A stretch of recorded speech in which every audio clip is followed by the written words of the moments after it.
That takes us to 11 minutes past 6. Now, a new translation of the Bible has stirred up fierce controversy on the island of Jamaica. The Bible Society of the West Indies has released a version in Jamaican patois.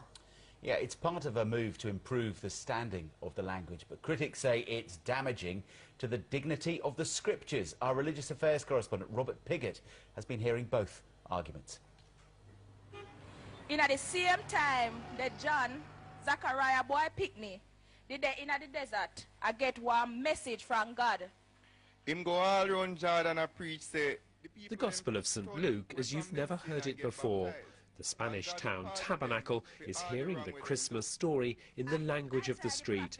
The patois, they say, is their mother tongue. It's like you watch a little movie, it's very visual, and it brings some excitement to the Word of God. So no longer you sit down and have to read because you have to read the Word of God, but it's so exciting. A few miles away, however, the Portmore Holiness Christian Church regards patois as a poor substitute for English. There's been fierce opposition to the new Bible from those who regard patois not as a language in its own right, but as a corrupted form of English and one which hampers Jamaica's development.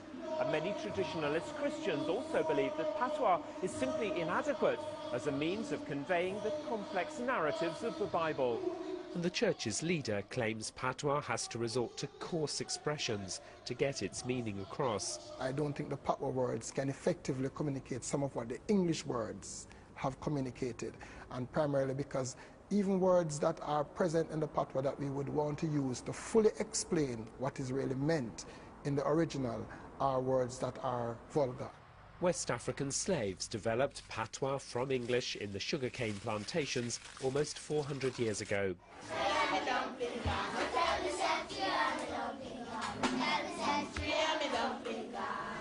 Somebody?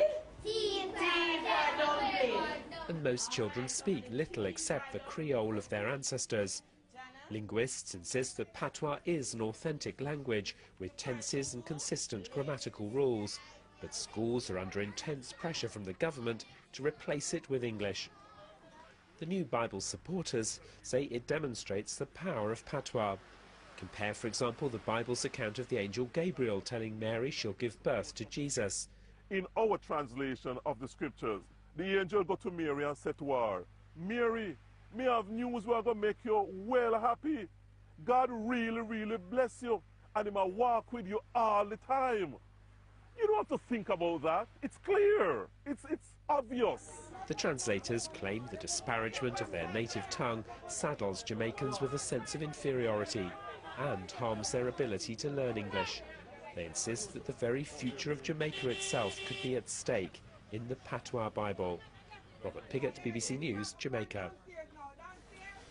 Keen to know what you think about that. Is it no different from reading the Bible in English or instead of Latin, or is it in some way depriving people of the richness of the original text? I suppose the original wasn't in English anyway, was it? So you can email us at bbcbreakfast@bbc.co.uk, and you can discuss today's stories with other breakfast viewers on our Facebook page, which is facebook.com/BBC Breakfast, and you can tweet us as well at BBC Breakfast, and you can text us 61124. Text cost between 10 and 12 pence depending on your network.